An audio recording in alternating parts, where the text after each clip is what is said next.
Hello, law students. This is Jonathan Lipson, and this is The Real Deal on Contracts.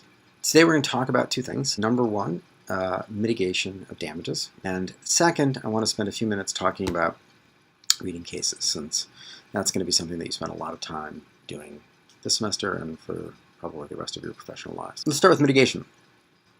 To understand what it means to ask somebody or require that somebody mitigates damages, you first need to understand, or recall what, the basic view about damages is. Recall from Unit 1.2, the way we think about damages in our system is we start with expectation. We want to put the non-breacher in the position she would have been in had the breacher performed. We then say, sort of as a corollary to that, we also want the injured party, that is the non-breacher, to make reasonable efforts to reduce the harm caused by the breach. So, for example, the court in the Parker case says the general rule is that the measure of recovery by a wrongfully discharged employee is the amount of salary agreed upon for the period of service less the amount which the employer affirmatively proves the employee has earned or with reasonable effort might have earned from other employment. That little phrase really captures both the concept of expectation and the concept of mitigation. One way to think about mitigation is that it's about substitution. We often talk about whether an injured party made reasonable efforts to find and take a substitute deal. The idea being that if an injured party could have taken a substitute and reduced their harm, the harm they suffered from the breach, then they should have done it. If they didn't take the substitute, but should have, we then reduce the amount of damages that the breacher has to pay. Let me just give you a quick example. So assume that we have a seller who enters into a contract with a buyer who we'll call B1 to sell some apples for $100. Assume that buyer number one breaches. Buyer number two, who is identical in every respect to buyer number one, comes along at just that moment and says, hey, I'll buy those same apples for $100. If the seller refuses to sell the same apples to buyer number two for that same price, the buyer will probably be found to have unreasonably refused to mitigate.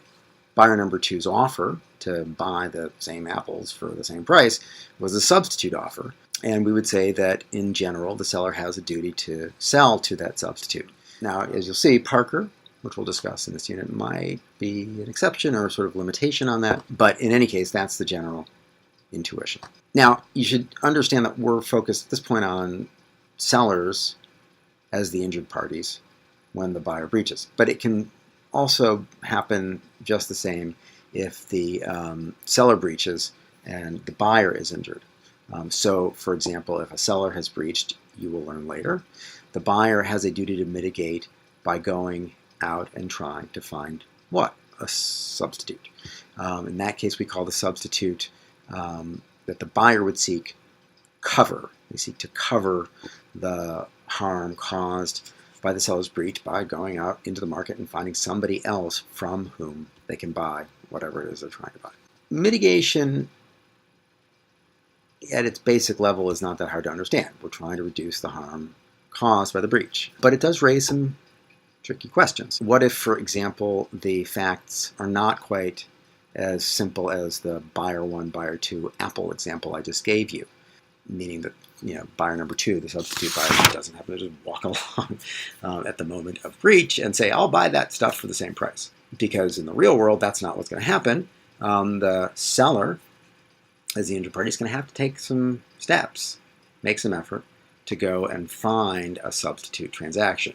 And then the question becomes, well, how hard are they supposed to do that? And when does it become unreasonable for them to refuse to do so? What sorts of reasons might excuse a seller, as the injured party, from having the duty at all, or from being held to have breached it? Well, Parker, you'll see, talks about this a little bit.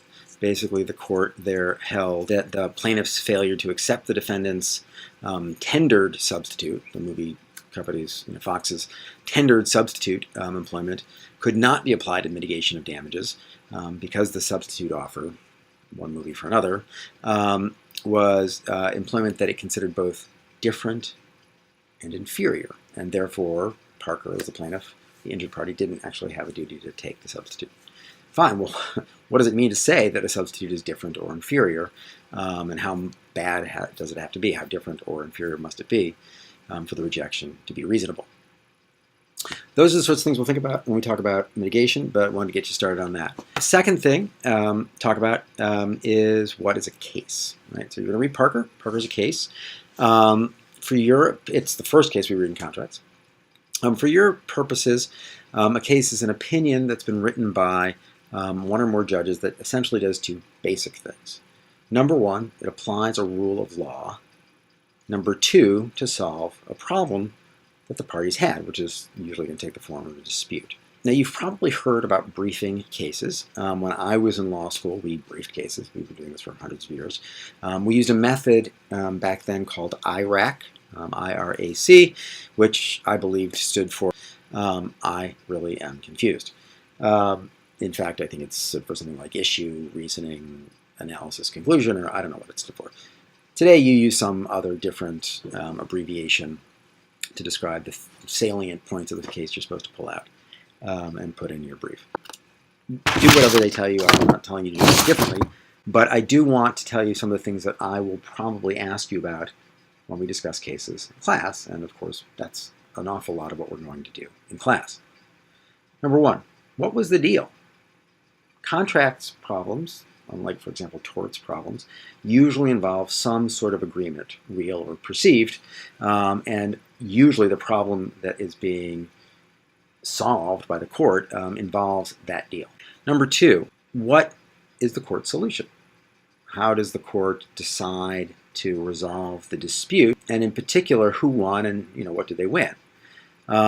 In connection with that, I'll probably ask you, okay, well, what's the rule? Like, the court tell us a rule that it used to solve the problem. Usually courts are fairly clear about this. They'll say, the rule is, but you want to be mindful of that. I'll sometimes ask about the procedural posture, meaning where in the litigation the case is, the opinion is being written. You're going to take civil procedure next semester. We'll talk a little bit about it in class. You don't have to worry too much about it.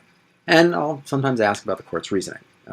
So how is it that the court concluded both what rule it should use and then how it should apply that rule? Learning to read cases effectively is intended, I think, to do two basic things for you as a law student and as a lawyer. First, it's going to help you identify the rules of law that are usually used to solve contract problems.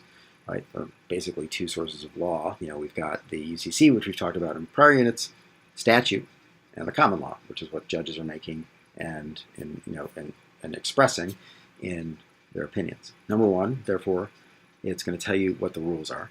And number two, it's going to give you an example, at least one example, of the kinds of problems that the rule is used to solve. This is another way of saying it's going to show you something about issue spotting. So what's important about that is that when we discuss cases, you'll see we often talk about, well, okay, here's the rule.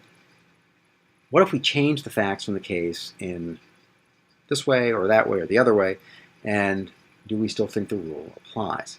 That is intended to help you think about both the kind of effectiveness of the rules, when the rules should apply, and the underlying rationales, policy reasons, and so on, for using the rules that we have. I'll stop now, probably more than you wanted to hear. We'll pick up in our next segment with Unit 3.